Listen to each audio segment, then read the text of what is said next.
एखादा माणूस आपल्या आयुष्यातून गेला की दिवस किती पटापट जातात ना. बोलता बोलता माझ्या आत्या जाऊन 1 महिना कंप्लीट झाला आणि मला जायचं होतं चंदननगरला. माझ्या आत्याचा महिना होता ना, तर सुवासिनी एक जेव घालतात. तर आत्याला आमच्या मुलगी नाही आहे म्हणून बऱ्याच बायका म्हटल्या की भाचीला पण जेव घातले तरी चालतं, भाची पण मुलीसारखीच असते. म्हणून मग माझ्या बहिणीने मलाच बोलवलं जेवायला, की दर महिन्याला आता चंदननगरला मला सुवासिनी म्हणून जेवायला जायला लागणार. तर आज होता पहिलाच महिना होता. तर मी गेले तर माझ्या आधी हा माझा चुलत्याचा मुलगा आणि त्याची मुलगी, बायको हे सगळे आले होते. आमची जयाताई आणि माझी मम्मी रात्रीच मुक्कामी आल्या होत्या.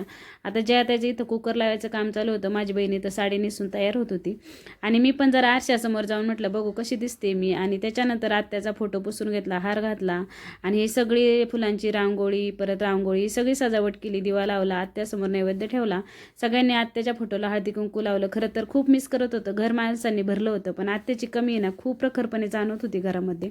तर सगळ्यांनी इथे जेवण केलं आणि पहिल्या महिन्यासाठी माझ्या बहिणीने जेवणामध्ये पुरणपोळी बनवली होती.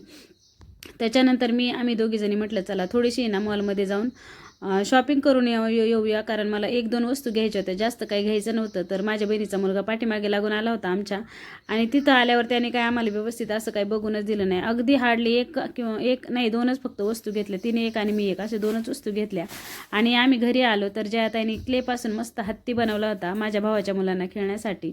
त्याच्यानंतर बहिणीला ॲब्रो करता येतो म्हणून आम्ही चौघींनी तिच्याकडून मस्त ॲब्रो करून घेतला. म्हटलं चला 4 पैसे वाचूया. आणि मग सगळ्यांचा निरोप घेतला, फ्रेश वगैरे झालो, चहा घेतला आणि सगळ्यांना टाटा बाय बाय करून आम्ही घरी निघालो.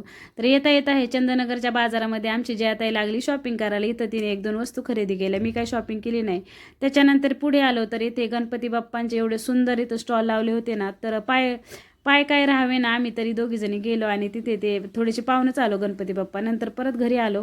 PMT ते ना भरपूर गर्दी होती. घरी आलो, मस्त चहा बनवला आणि नेहमीप्रमाणेच आता बाहेरून आल्यावर मला कंटाळा आला होता स्वयंपाकाचा आणि आज मुलांना हॉटेलमध्ये जेवायचं होतं आणि आई पण आली होती. म्हटलं चला मग आता काय सोने पे सुहागा, तसाही मला कंटाळाच आला होता स्वयंपाकाचा. मग ऑर्डर येईपर्यंत मस्त आम्ही इथं फोटो व्हिडिओज काढले भरपूर, कारण व्ह्यू छान होता हॉटेलमध्ये पाठीमागचा.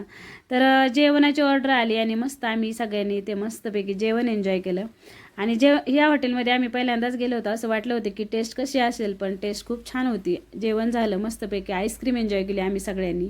आणि त्याच्यानंतर घरी येताना ना आमच्या साहेबांनी मस्त सगळ्यांसाठी चॉकलेट पान आणले होते, तर ते पण आम्हाला सगळ्यांना खूपच आवडले. चला मग बाय.